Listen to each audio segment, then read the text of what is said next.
하나님 말씀 시편 10편 12절로 18절의 말씀입니다.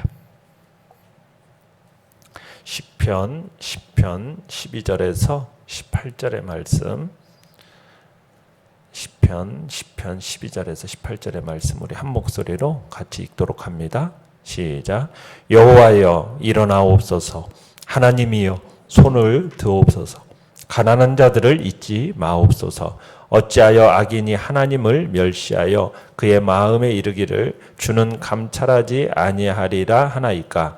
주께서는 보셨나이다. 주는 재앙과 원한을 감찰하시고 주의 손으로 갚으려 하시오니 외로운 자가 주를 의지하나이다. 주는 벌써부터 고아를 도우시는 이시니이다. 악인의 팔을 꺾으소서. 악한 자의 악을 더 이상 찾아낼 수 없을 때까지 찾으소서. 여호와께서는 영원 무궁하도록 왕이시니 이방 나라들이 주의 땅에서 멸망하였나이다. 여호와여 주는 겸손한 자의 소원을 들으셨사오니 그들의 마음을 준비하시며 귀를 기울여 들으시고 고아와 압제당하는 자를 위하여 심판하사 세상에 속한 자가 다시는 위협하지 못하게 하시리이다. 아멘. 오늘 말씀의 제목은 악인의 팔보다 강한 하나님의 팔이라는 제목으로 말씀을 나눕니다. 어제 말씀에서는 악인들의 횡포를 탄식하면서 이를 하나님께 고발하는 내용을 우리가 보았는데요. 오늘 말씀은 이러한 악인들을 심판하여 달라는 간구의 내용이고 동시에 하나님의 심판이 필경 이루어질 거라는 확신을 담고 있는 내용이 오늘 본문의 이야기입니다. 세상을 바라보면 마치 하나님이 우리의 삶에 간섭하지 않는 것처럼 생각이 돼요. 악인들은 하나님이 아무것도 할 수 없는 것처럼 무능한 존재로 여깁니다. 그래서 시편 기자는 하나님이 가만히 계시지 말라는 거예요. 이 땅에 벌어지는 상황에 대해서 좀 적극적으로 개입해 달라는 간구의 내용이 오늘 본문의 이야기입니다. 내용 관찰 문제 1번 보시면은 시편 기자가 하나님께 간청하는 것은 무엇인지 서술어를 중심으로 찾아봅시다. 우리 12절을 다시 한번 읽어봅니다. 시작. 여호와여 일어나옵소서. 하나님이여 손을 드옵소서. 가난한 자를 잊지 마옵소서. 자, 이렇게 여호와여 일어나옵소서 이렇게 호소로 시작을 하는데, 일어나옵소서라는 이 말은 악인의 괴멸을 위해서 여호와께서 박차고 행동해야 되라는, 박차고 행동에 나서달라는 간곡한 호소의 의미를 담고 있습니다. 하나님이 일어나시면은 그동안 기고만장했던 그 악인들의 위세는 꺾이고 말 거라는 거죠. 또 뭐라고 되고 있습니까? 하나님이여 뭐 해달라고요? 손을 드옵소서. 여기서 손이라는 것은 하나님의 전능한 힘을 상징하고 있는 것입니다. 그래서 하나님께서 그들에 대한 심판을 구체적으로 단행해달라, 이런 의미가 이 속에 함축되어 있는 거죠. 또 잊지 마옵소서, 잊지 마옵소서. 자, 지금 악인들은 하나님이 약자들을 잊어버렸다, 이렇게 지금 확신하기 때문에 막 더욱더 악을 힘써 행하고 있어요. 그렇지만 시편 기자는 하나님은 어떤 분이시냐? 약자를 구원하시고 약자를 보호하시는 하나님에 대한 믿음을 가지고 약자들을 결코 잊지 말아다 할 거라, 잊지 말아줄 것을 지금 호소하고 있는 겁니다. 자, 또 15절을 한번 읽어보겠습니다. 15절 시작. 악인의 팔을 꺾으소서. 악한 자의 악을 더 이상 찾아낼 수 없을 때까지 찾으소서. 자, 여기서 시편 기자가 하나님께 뭘 지금 간청하고 있어요? 악인들의 팔을 꺾어버려 달라고 지금 간구하고 있죠. 자, 여기서 악인들의 팔을 할 때 팔이라는 것은 악인의 세력을 의미하는 겁니다. 또 그들이 저지른 횡포, 폭행 이런 것들을 상징적으로 나타내는 건데, 결국 이들을 불구로 만들어 달라 이런 의미라기보다는 더 이상 악한 자들이 의인들을 괴롭히지 못하도록 그들의 세력을 끊어달라, 그런 의미인 겁니다. 자, 그러면서 악한 자의 악을 더 이상 찾아낼 수 없을 때까지 찾으소서. 자, 이 말은 뭐냐면 이 세상에서 악의 뿌리를 뽑아내가지고 더 이상 악이 존재하지 않게 해달라고. 이게 지금 시편 기자의 간구입니다. 물론 이게 완결될 수는 없죠. 그러나 하나님이 정해놓으신 세상의 종말이 되면 이 일이 아마 그때는 가능하게 될 것입니다. 그러니까 시편 기자는 하나님의 공의가 세상에 정말 바다가 물이 바다를 덮음같이 그런 여호와의 영광이, 하나님의 공의가 이 세상을 가득 덮기를 간절히 소원하면서 더 이상 의로운 자들이 고통당하지 않는 세상이 이 땅에 오기를 바라는 마음속에서 지금 이와 같은 기도를 하고 있는 것입니다. 내용 관찰 문제 2번입니다. 악이 사라지지 않는 세상을 바라보며 우리가 기억해야 할 것은 무엇입니까? 자, 본문 16절을 같이 한번 읽어보겠습니다. 시작. 여호와께서는 영원 무궁하도록 왕이시니 이방 나라들이 주의 땅에서 멸망하였나이다. 자, 뭘 기억해야겠습니까? 우리는 우리 하나님 여호와가 영원 무궁한 왕이 되심을 기억해야 합니다. 하나님은 영원한 왕이시다. 자, 하나님께서 왕이 되신다는 사실은 마치 악인이 지금 이 세상에 왕이 되는 것처럼 보이는 이 왜곡된 현실이 결코 영원하지 않을 거라는 것. 잠시 잠깐이라는 것. 지금 결국에는 이 세상의 왕처럼 보이는 악인들은 결국 잠시 잠깐이면은 끝나게 될 거라는 거죠. 결국 누가 왕이시라는 겁니까? 하나님이 영원 무궁한 왕이 되신다라는 거예요. 그것을 이제 이방 나라들이 주의 땅에서 멸망하였나이다. 이게 마치 그런 겁니다. 이스라엘의 출애굽 당시에 애굽이라는 나라, 어떻게 보면 거대하고 막강한 세력을 가졌었는데 하나님의 10가지 재앙에 의해서 단번에 괴멸이 되었던 것처럼 결국 망하고 말하잖아요. 결국 악인들의 멸망이 그렇게 될 거라는 것을 지금 확신하는 거죠. 과거 이방 나라들이 하나님 앞에서 다 멸망했다라는 그 역사적인 사실을 근거에 들면서 지금 하나님의 그 영원한 왕이 되심을 기억하라는 거죠. 그러니까 세상에서 그 악인의 횡포를 끊어내고 약한 자를 보호하실 분은 여호와 하나님이시고 그분은 영원한 왕으로서 공의로운 심판을 행하실 거라는 것. 그 하나님을 기억하라 지금 얘기하고 있는 겁니다. 또 18절을 같이 한번 읽어보겠습니다. 시작. 고아와 압제당하는 자를 위하여 심판하사 세상에 속한 자가 다시는 위협하지 못하게 하시리이다. 자, 하나님은 어떠한 분이시냐 하면 고아와 압제당하는 자를 위하시는 분이다 라는 것을 기억해야 합니다. 그러니까 하나님은 고아, 압제당하는 자, 겸손한 자, 그들의 애원을 들으시고 공의로운 심판을 시행하시는 분이죠. 사람들이 다시는 불의한 악행을 저지르지 못할 것을 어떻게 보면은 확신해야 되는 겁니다. 하나님께서는 당신의 공의를 세상에 나타내지 아니하시면 악인들이 약자들의 날로 두려움에 떨게 하지만은 결국 공의로운 이 심판이 시행될 때는 어떻게 될 거냐? 오히려 그 악인들이 두려움에 떨게 될 겁니다. 그리고 그들은 다시는 전에 행했던 대로 약자들을 압제함으로 두려움에 떨게 하지 못할 거라는 얘기죠.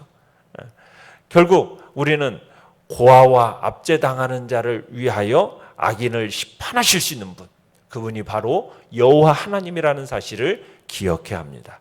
하나님만이 악한 자들이 약자들을 위협하지 못하게 하시는 분이라는 사실을 기억해야 되는 거죠. 영과 묵상 문제 3번입니다. 악한 자가 의인을 압제하도록 하나님이 어느 정도까지 허용하시는 이유는 무엇일까요? 왜 하나님은 악인이 이 의인을 압제하도록 허용을 하시는 걸까? 하나님이 악인을 당장 멸하시지 않는 이유는 뭘까? 왜 의인들로 하여금, 약자들로 하여금 그런 고통을 받게 하시는 걸까? 그건 뭐냐면 의인들로 하여금 마음이 가난해져서 하나님을 더 의지하도록 하기 위함입니다. 자, 오늘 본문 14절을 같이 한번 읽어보겠습니다. 14절 시작. 주께서는 보셨나이다. 주는 재앙과 원한을 감찰하시고 주의 손으로 갚으려 하시오니 의로운 자가 주를 의지하나이다. 주는 벌써부터 고아를 도우시는 이신이이다. 자, 하나님은 이미 뭘 보셨다라는 거예요? 악행들을 보셨어요. 그래서 그들의 재앙, 원한, 그걸 다 주시하고 계십니다. 하나님은 왜 즉각적으로 그들을 심판하지 않으십니까? 그런 사실이 입증되지 않지만 하나님은 분명히 보고 계십니다. 악인들의 착취의 대상으로 지금 외로운 자들, 그들은 지금 의지할 대상이 누구밖에 없어요. 오직 여호와 하나님밖에 없어요. 세상에서 도울 이가 오직 하나님밖에 없다라는 사실을 더욱 절실하게 하나님께서는 만들기 위해서 지금 그들로 하여금 이런 고통과 압제를 당하게 하시는 거예요. 하나님, 그분만을 바라보도록, 하나님이 도우심이 나타나기까지 더욱더 하나님의 도움을 지속적으로 갈망하도록 만들기 위해서 하나님은 그런 압제를 당하도록 허용을 하시는 겁니다. 외로운 자, 자기 자신이 외롭다라는 것을 느끼면서 하나님이 나를 돌봐주셔야 됩니다. 나를 돌볼 능력은 하나님 한 분밖에 없습니다. 나의 최후의 보루인 하나님, 그분에게만 오직 한 줄기의 희망을 가지도록 하기 위해서, 자기 자신을 하나님께로만 온전히 내던지도록 하기 위해서 이 모든 상황과 환경을 허락하시는 거예요.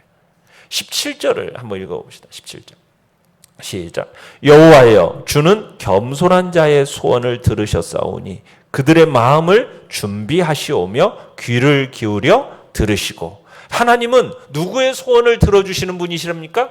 겸손한 자의 소원을 들어주시는 분이에요. 그러니까 하나님은 우리의 마음을 어떻게 만들고 싶은 거예요? 가난하게 만들고 겸손하게 마음을 준비케 하시는 분이에요. 그래서 우리로 하여금 하나님을 향하여 부르짖고 간절히 하나님 앞에 도움을 청할 때 하나님은 역사하시는 거죠. 그래서 우리로 하여금 가난한 마음, 겸손한 마음, 그래서 하나님만을 더욱더 의지하고 온전히 하나님 앞에 정말 한 줄기 빛, 그 하나님만을 의지하면서 자신을 내던지도록 하기 위하여 그 모든 압제를 허락하시는 거예요. 왜? 겸손한 자의 소원을 들으시는 분이 하나님이시기 때문에 간절히 기도하도록. 그래서 하나님께서는 우리로 하여금 그 마음을 준비케 하시는 겁니다. 느낀 점 4번입니다. 하나님이 악인의 팔을 꺾을 만큼 강한 팔을 가지신 왕이심을 생각할 때 무엇을 느낍니까? 하나님은 악인들의 팔을 부서뜨릴 만큼 강한 팔을 가지신 왕이십니다. 그분이 나의 하나님이십니다. 여러분, 이걸 생각할 때 여러분 우리의 마음 속에 두려움은 사라지고 그 마음의 든든함이 느껴지지 않습니까?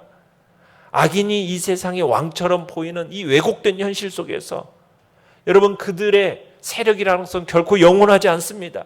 잠시 잠깐 오면은 그들의 세력이라는 것은 끝이 나게 되고 결국은 망하게 될 것입니다. 지금은 비록 정의가 왜곡된 것처럼 보이고 악인은 형통하게 보이고 또 의인이 억압받는 부조리한 현실이지만, 그러나 그 현실 앞에 우리는 절망하거나 슬픔에만 빠져 있지 않아야 할 것입니다. 오히려 이런 현실을 적나라하게 하나님 앞에 우리는 고발하는 겁니다. 아뢰는 겁니다. 모든 문제를 바로잡아 주시도록 하나님 앞에 우리는 요청을 해야 되는 거죠. 그리고 우리는 확신을 가져야 돼요.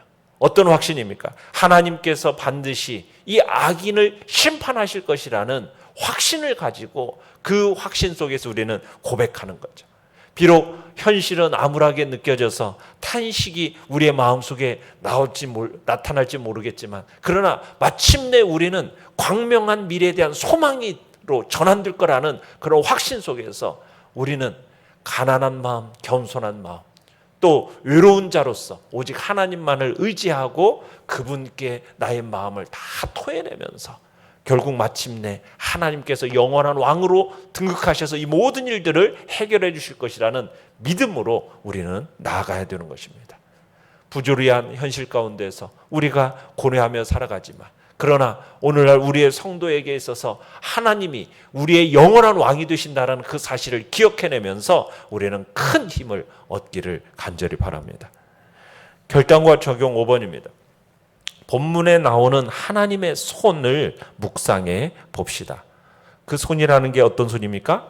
원통을 갚아주시는 손, 외로운 자를 위로해 주시는 손, 어려움에 빠진 자를 도우시는 손이에요.